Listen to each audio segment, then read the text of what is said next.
Hello team, this is Les Bennett, Learning and Development Manager with the Stewart Restaurant Group.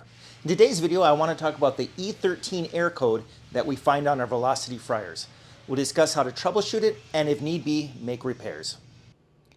Now concerning parts and tools, this may vary depending on the severity of our issue, but we're going to want probably at least a pair of either channel locks or a wrench or pliers.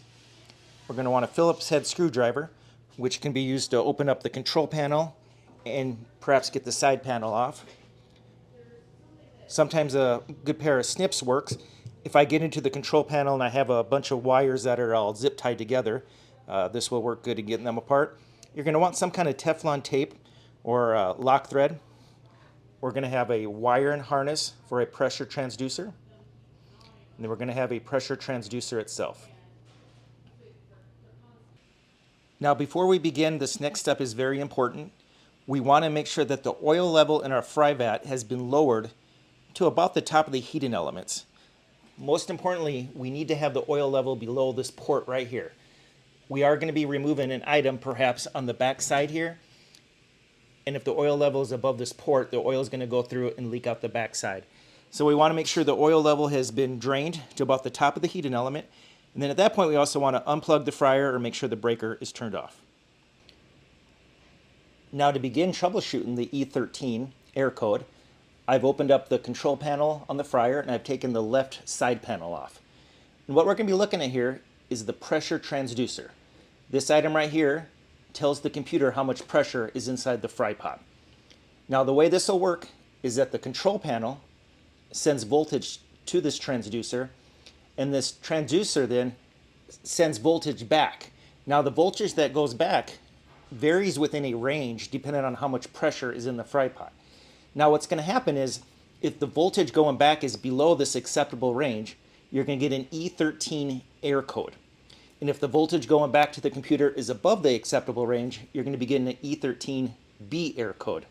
So we have some kind of issue now here, either with the pressure transducer or the cable or the connection going back to the computer, and that's what we need to troubleshoot. Now before I think about replacing the transducer or the cable, let's just make sure we have a good connection. So as the cable comes into the transducer here, I want to make sure there's a tight connection. And then I can also follow this cable out to my control panel, and it's going to be this one right here, and the back side in the middle. I want to make sure I have a good connection there. So if both of my connections are good, I can remove that option from my troubleshooting, and now I can look at seeing if I need to replace the whole cable or perhaps the transducer. So now as I look at replacing the transducer or the cable, I'm always going to start with the cable. The cable is a fraction of the cost, and if I ever replace the transducer, I'm going to replace the cable anyway because they get kind of brittle. So we're going to start with replacing the cable. And then after that, we'll see if that resolves our E13 error code, and if it doesn't, then we'll look at the transducer. Now this cable, I've already kind of loosened it on a little bit, but just held on by a clip. So I unattach it. And then if you go to your control panel, you can get in here, and you can unattach this end too. And at this point, this is where your wire cutters come in handy because you may have a lot of zip ties, but you can just take this whole cable out. You can replace it with a new cable. We'll hook that back up, and then we'll see if that actually resolves the E13 error code. And if it doesn't, the next step is we're going to look at the transducer itself. At this point, we can assume that it is our transducer that's the problem, so we're going to replace it. But in addition to replacing it, I also want to take off the pipe in here so we can clean this out. What's going to happen is the oil from the fry pot comes in through this pipe, and it hits the transducer, which helps determine how much pressure is in the pot. But this whole pipe can get actually full of bread and flour. It can get chicken bones in there. So we want to take this apart and clean it. It actually does have a clean out right here, which I already loosened up. If you ever want to just take this off, you could, and then you can take your cleaning rod, put it through there and clean that. But at this point, I've already loosened everything up, so I'm just going to take this apart here.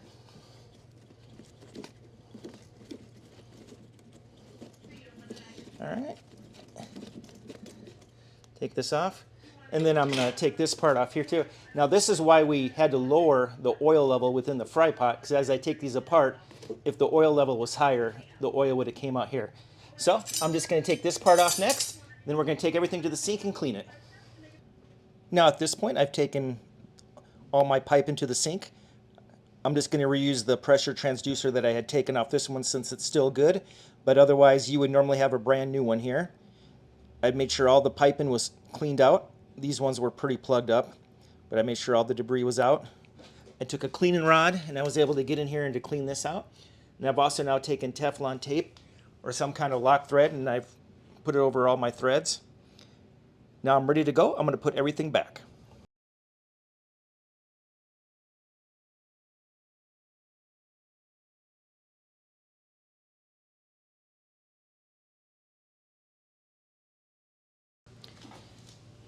At this point, all my fit-ins should be tight.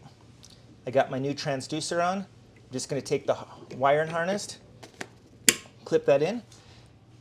So I should have a new transducer. I have a new cable. If everything's hooked up correctly, this should resolve my E13 error code.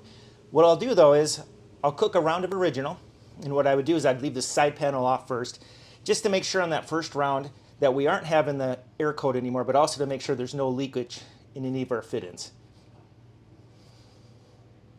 Now, while no one wants to deal with error codes, I hope you found this video informative, knowing the next time you get an E13 error code, you'll have the ability to tackle the issue yourself.